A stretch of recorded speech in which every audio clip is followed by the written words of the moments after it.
You want to support Roland Martin Unfiltered? Be sure to join our Bring the Funk fan club. Every dollar that you give to us supports our daily digital show. There's only one daily digital show out here that keeps it black and keep it real as Roland Martin Unfiltered. Support the Roland Martin Unfiltered daily digital show by going to RolandMartinUnfiltered.com.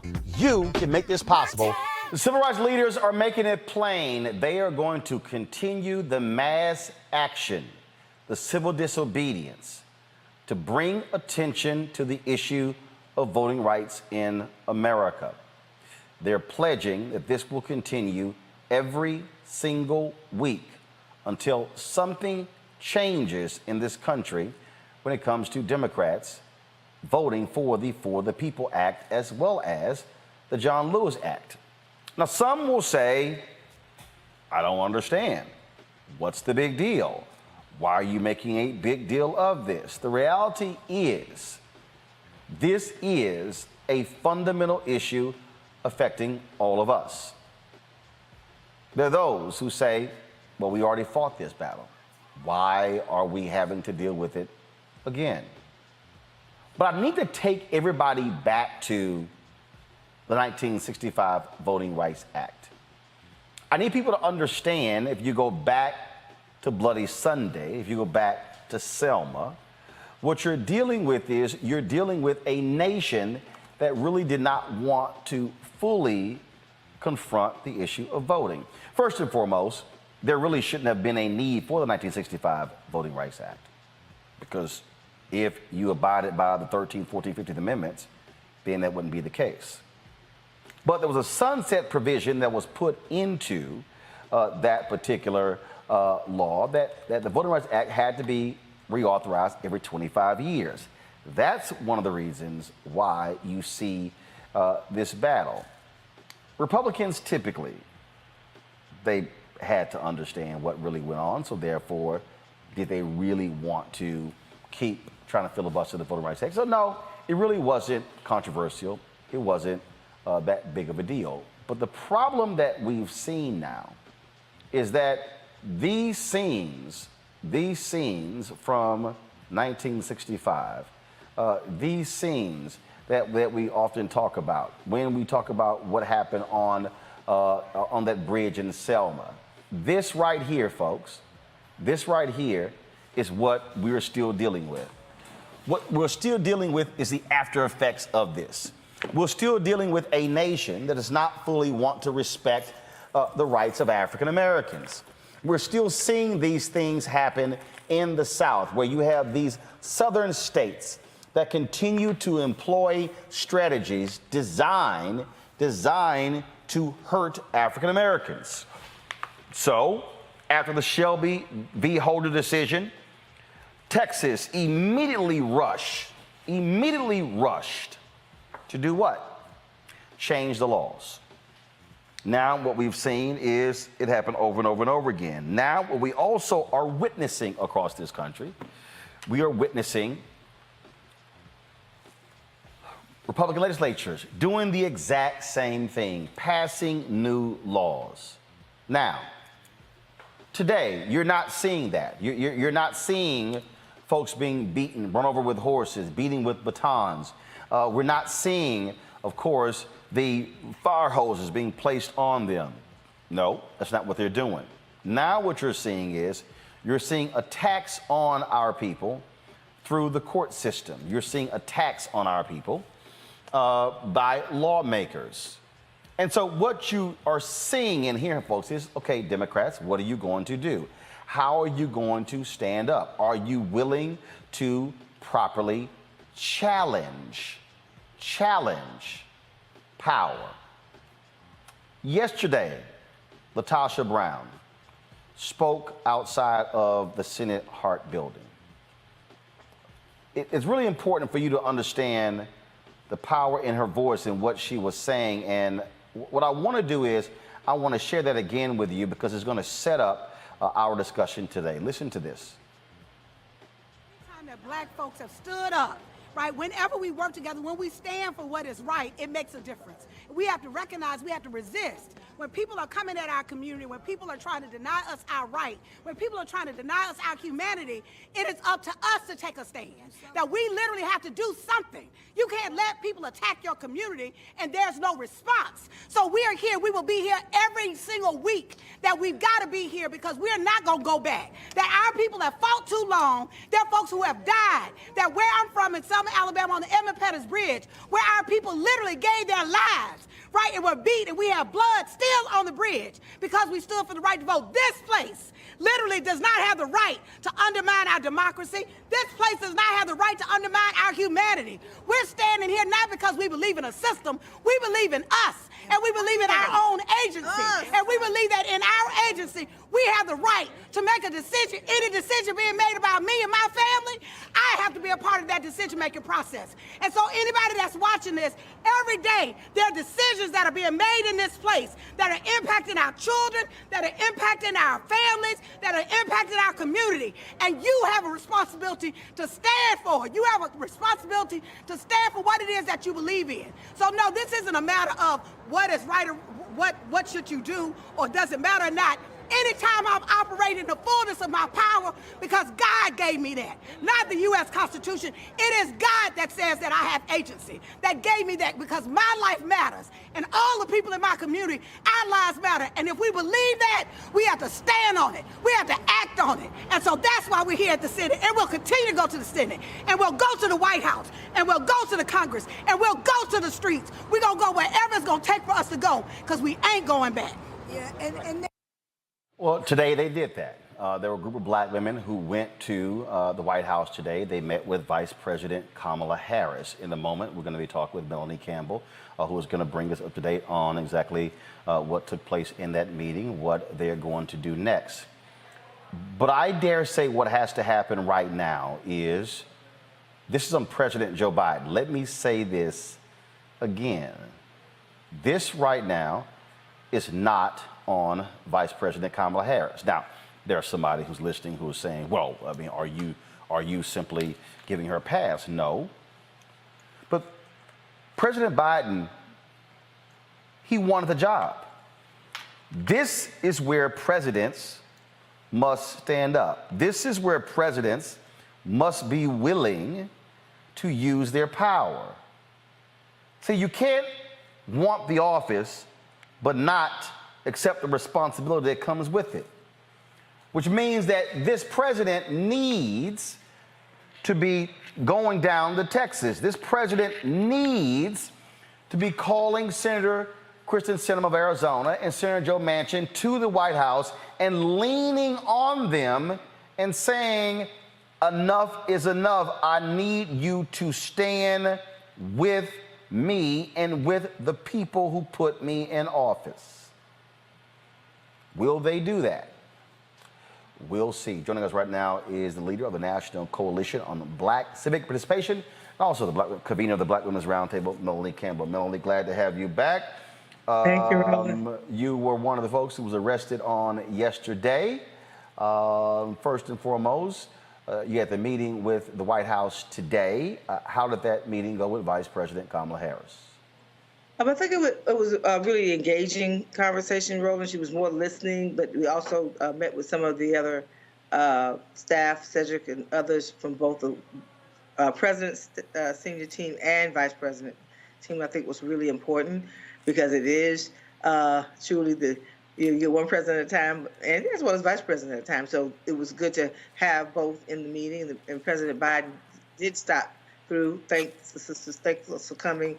And just wanted to say thank you for what Black women, have done when it comes to a lot of these elections. But the meeting definitely was with Vice President Harris. A little worn down, Roland. So I apologize if I'm a little loose tonight. No, but yes, it was engaging. We spent a lot of time really talking because we had some sisters who were in our delegation who have worked in that White House. The Miriam Moore and Leah Daughtry were two, and just really making those suggestions and recommendations around using not just the bullet pulpit, but using, let's say, all aspects of what they can do, the whole of government approach, if you will, like they've done for COVID, what was done with ACA, with healthcare, with Obama administration, as examples of utilizing all means from the White House standpoint and the administration standpoint to think of ways that they can get out into the community and really carry this all the way through and engaging the American public. And as Black women, and thank you, Roland, for all you do to put the story out there and for being there with us all day in that heat, as well as when we did our direct action in an intergenerational, multi-movement of sisters and brothers who came there to attempt to make our. I played that soundbite from LaTosha Brown where she said, look, this is not the end. What took place yesterday is the beginning, that there's going to be more of this. There's going to be more action. And, you know, when President Biden was in Tulsa, he said he called on external forces to do more. But the reality is folks like you and LaTosha and Tamika Mallory and others, they've done more. This is where the president must use the persuasive powers of that office to lean on these Democrats to do what's right, because what we are looking at are efforts by Republicans to literally steal elections all across the South. Yes, and we won't have a democracy. We will have a one-party rule if we end up having a situation of not having federal voting rights reform and done because of the redistricting that's about to take place. You know, Roland, we had folks from your home state of Texas who were there from the Texas delegation, the Texas Legislative Black Caucus stopped by our Speak Out that was at United Methodist Building yesterday. And so we know that we are in this country is in a state of crisis, but we're not functioning that way with what is actually it's not there yet. And we have to engage in movement on this so that as like I said at the beginning, yes, we're doing it because what's happening with Black people, but it's really the whole country is in trouble, and folks need to know they have to raise their voices and challenge these senators to just lead. That's all we're asking you to do, lead. It's not leading to hide behind a filibuster. You know, that's a process. That's part of the legislative process. That when time say it's time to change it, so you can get some work done. Nobody. I don't believe the people of West Virginia sent Manchin there to just hide behind that. But you know, I don't live in West Virginia, so the people of West Virginia are going to have to really challenge and speak up. They sent him to Washington D.C. No, one of the things that as we look at that video that Glenn from yesterday's action. And it is important for people to understand, you know, why this matters. There's somebody who's watching right now, and they're saying, all right, you got these Black folks, and like this was the point, I think, right here where the cops were telling us we had to get back. The people who are saying, all right, you know, I see these actions, but let me remind people, those checks that went out yesterday for child tax credits. Child tax credit, yes. Those checks don't go out if Democrats don't control the Congress. Those checks don't go. The PPP, additional PPP dollars, all of those things don't happen unless you have like-minded people who are in office passing the legislation. And so for the people who out here who say, man, this voting stuff doesn't matter, you can't get public policy changes unless you change the politicians. Poly is the root word of both of those, politicians and policy. It's the bottom line, Roland. I mean, we took. Can you still hear me? Yeah, we got you. Okay, sorry. Something was popping up, sorry, on my Skype. But look, folks were elected last year, and we risk our lives a lot of us to be out there, and many others to be out there helping to mobilize, and the people who showed up to vote. And so it's just, the reality is that if redistricting goes down the way, there are going to be a lot of folks in the House that won't be back. And I foresee this, if the House goes down, there's surely a possibility the Senate. For those, I'm nonpartisan. I'm just saying, when it comes to the shift of power that took place last year, it could just easily shift right back next year. And that would, in my personal opinion, I think that would be tragic, because people voted for change. They voted for justice. They voted for, I would not tell you, we knew there would always be backlash. When there's forward progress for Black folks, there's always a pushback. But I would not tell you that I saw that crystal ball that said that it would be this. Did we lose Melanie? I think her Skype froze. All right, then we're gonna hopefully we'll get her right back. All right, Mel, you there? Your Skype froze. Go ahead and finish your point there. Okay. Just that I just wouldn't have believed. I wouldn't have said in November to see this level of backlash, but here we are, and so we have to step up. And though that's why we have to not just push inside of the Congress, but we have to push from outside, right? And we have to keep challenging the administration to do more and more, as much as they can do. And then it's also the voters. It's not just left up to Black folks. It's not just left up to Black women, right? It's left up to folks who know that they're benefiting from our vote as well, and even their own. It's like we will wake up to a situation that will be one-party rule, not just in Congress, but all the way in our local neighborhoods, when we're not even able to be in control of our local boards of elections, things like that we've talked about. But at the end of the day, for our people, you bring up the point. And we're definitely not saying that the administration is not doing, but this particular issue crosses all, because you can pass something today and then lose it in the next 2 to 4 years, and that's real. Who gets to sit on the Supreme Court?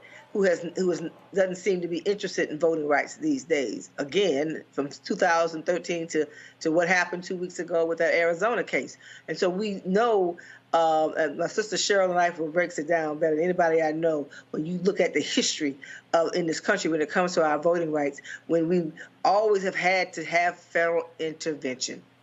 And that's just the fact. And so we got to fight and push until we win.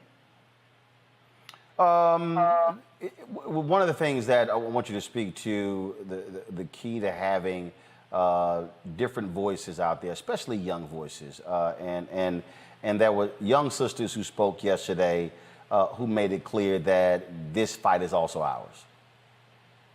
Yes, one of the young ladies that was with us is Ariel Singleton, who is with Georgia Stand Up as well as Georgia Black You Vote. She was with us today in the White House meeting, and she was able to speak her mind about what's important and why this is important to her generation. And one of the things that was really moving to hear her continue to talk about is that the level of trust, that young people trusted the process. And it's important that they see that they went out and voted, and that it matters.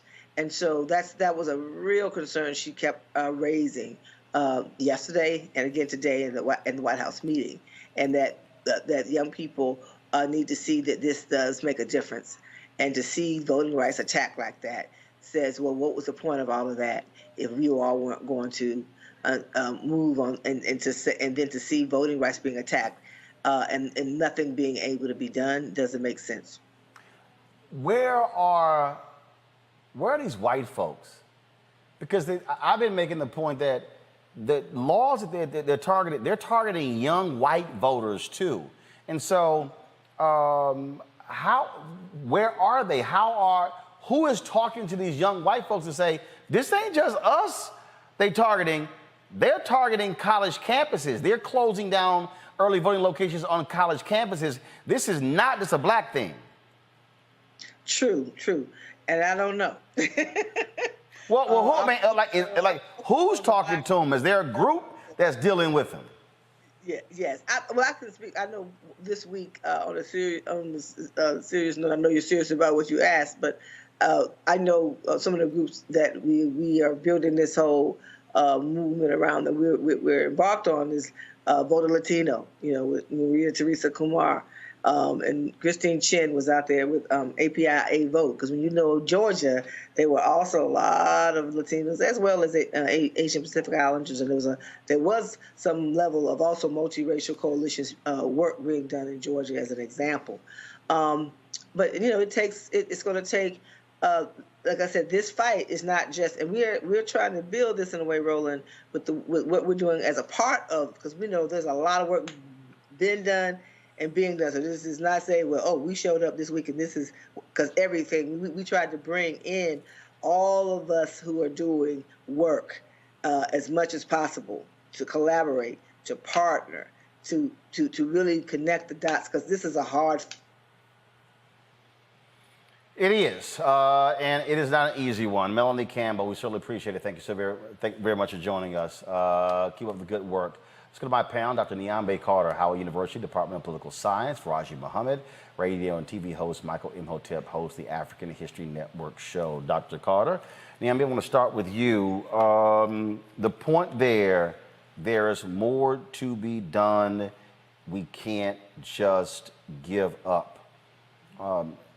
I've heard that consistently, and when I hear LaTosha Brown say, no, don't think we're going to wait. Y'all are going to see us constantly. We're not going anywhere. That has to happen. Oh, absolutely. And I think if you look at our history, we know these are not easy fights.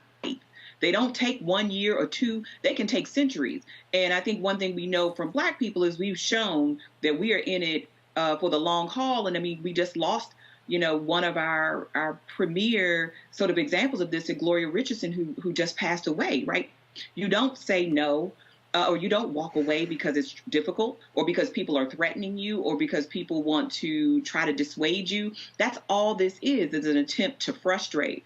But they're very clear about what has to happen here. And this is an all hands on deck kind of approach. It's not just, showing up to vote when we can, because we know all of these states that you named, from Kentucky to Georgia to Arizona, Pennsylvania, are trying to obstruct and make it more difficult for people to do that. But you have to be in their face. You have to show up where they are, because ultimately the House is ours. It belongs to the citizens and to the people. And if it's not serving us, then we have every right to show up in those places. It is inconvenient. It is uncomfortable. It is all those things. But I think what LaTosha Brown and also what Ms. Campbell spoke of, right, was that we need to make these people as uncomfortable as they are attempting to make us, because we will not go quietly along with these nonsense rules that are really put here to frustrate and to really obfuscate and circumvent our rights as citizens. That, Faraji, is important, and I think back to when President Obama was in the White House. I remember I was at a meeting at the White House, and I came out, and there were a group of LGBT activists, and one of them was a former member of the military, who chained himself to the White House fence. And they had another rally that was taking place elsewhere. So basically, this is what was interesting. You had the, quote, official, respectable protest. Mm-hmm. Then you had this rogue protest where they chained themselves, they handcuffed themselves to the White House fence. They got arrested. But don't think for a second that they were not aware of what both were doing. While you still had folks like HRC who were on the inside negotiating with the White House. I really do believe that what has happened is too many of our traditional Black leaders are playing an inside game versus the inside-outside game, where outside is actually helping inside. President Biden needs to wake up and hear the chants of people in Lafayette Park demanding for voting rights. Senator Joe Manchin and Kristen Sinema need to be met at every town hall, at every gathering. They need to have folks showing up at their district offices and their DC offices demanding this here. Public pressure works, but you can't do it sitting your ass at home. So here's the thing about that inside-outside strategy, Brother Roland. The big thing is this the will of the people? And I think that this is the kind of like the underlying issue as to why we're not seeing the level of urgency and the level of engagement that we want to see. The fact is that as a people in this country, we have been broken. Our political will, our social will, our individual will to try to continue to fight and to continue to engage when there are forces and men and women who are stopping us from realizing our humanity. That will has been broken. And so when your will is broken, that means that your faculty of conscious and deliberate action becomes interfered and interrupted with. Let's just talk about that part, because this is not just about voting as much as it's about our attitudes and our mindset about seeing ourselves as part of a country that is on the decline, and then at the same time fighting for our humanity. LaTosha Brown said it best. She said, I'm not out here fighting for democracy as much as I'm out here fighting for us. And I think that has to just resonate with folks. To say that you're fighting for us is like, this is one of the few last battles that we can become engaged in to bring the generations together, to bring our intelligence together, and at the same time, with a willful, deliberate, conscious, intentional force, say enough is enough in this country. Now, folks may not want to fight for quote unquote democracy, but you should want to fight for one's humanity, one's citizenship. And I think that's part of the problem is, and I got my shirt on. Because what I see with these sisters is consistency of action, consistency of will. But Black women have been taking the brunt of that consistency for way too long. And now it's time for Black men and the next generation to step up to engage, and most importantly, to bring the power that we have the ability to bring. Before I go to Michael Imhotep, Cora Masters-Berry, a longtime activist, also the widow of former D.C. Mayor Miriam Berry. She was there yesterday, and I want to play what she had to say, and I want you to see and hear the emotion that she exhibited. Listen. And here we are, 40 years later.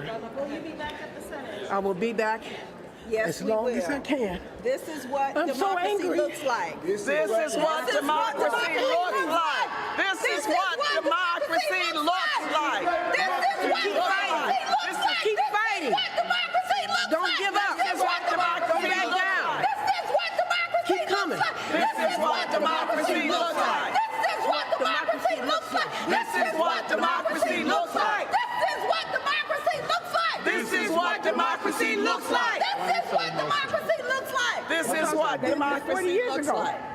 And everything they gave us, they took away. Every law you can think about, they can just write up, just with a stroke of a pen, take our rights away. We appreciate you not filming these security measures. Thank Okay. you. I'll be back. I'm never going to back down. Never going to stop. Fighting to my death. And my kids are going to fight. Come on! Not going to do it to us again. 60 years of this.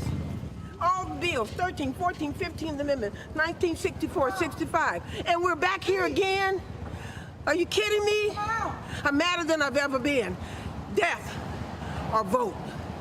You're going to have to vote. And I'm telling everybody, if the Black people are stopped from voting, everybody loses. It's not a Black battle. It's a democracy battle. All the Democrats need to be out here. All the people of color and all the people of righteousness need to be out here. It's not a Black battle. It's a moral battle. It's a moral law. They're trying to take everything from us. If we don't vote, we die. If we don't vote, Jim Crow. If we don't vote, separate bathrooms. If we don't vote, slavery. Michael, I'm sitting here, and here's what I'm wondering, and I'm gonna be look. I'm wearing my Alpha shirt. I was text messaging today our General President saying What day are alphas going to join the 8 alphas in Congress to do the same thing yesterday? Sigmas. Congressman John Lewis was a Sigma. I want to know when is Phi Beta Sigma going to call their members to have a civil disobedience in the Senate Hart Building, like you saw yesterday with Congresswoman Joyce Beatty, a Delta, and the Deltas who were there yesterday. I want to know when the Omega's going to do that, when the Iota's going to do that. I want to know when the Masons are going to do that. I want to know when the black men going to show up. Well, good questions, Roland. I talked about this, the protests on my show last night. And also there were African-American men there. Okay, now I don't know how many got arrested. I think 10. No. Let me be clear. There were black men who were there. Right. We walked along with them. I can roll a video. Right. But follow me here. Right. I agree with you. Right. I don't want to. This is what I'm saying. I don't want to see a sister at the next one. Okay. I want to see 100. What I'm saying is, I want to see 100 brothers. I want the Kappas. Right.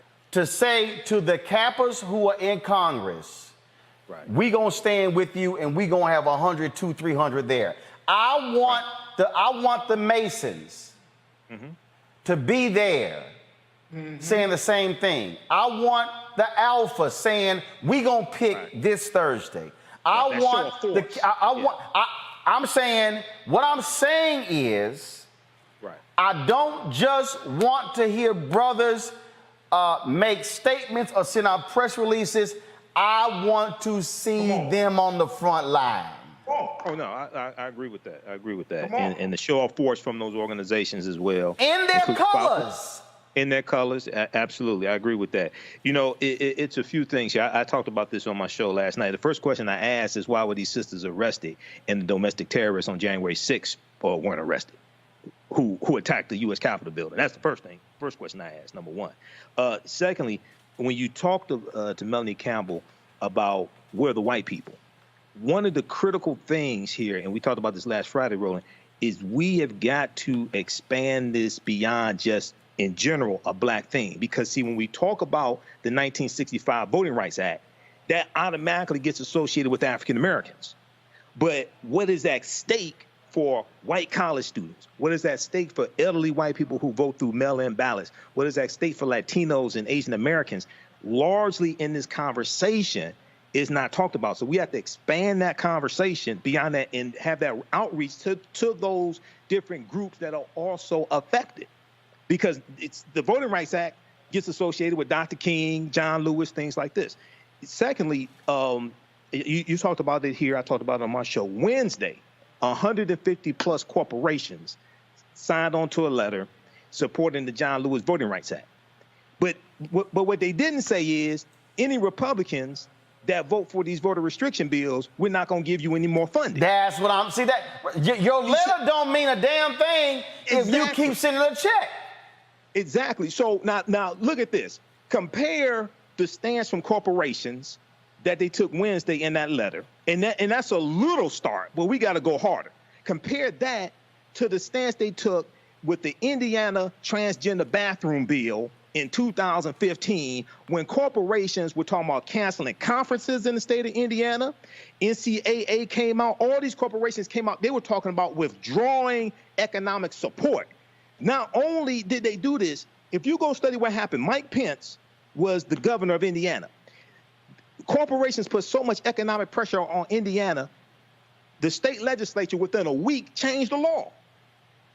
That's how much economic pressure they put on. So how is it you come out hard for LGBTQ, but you silent for BLACK?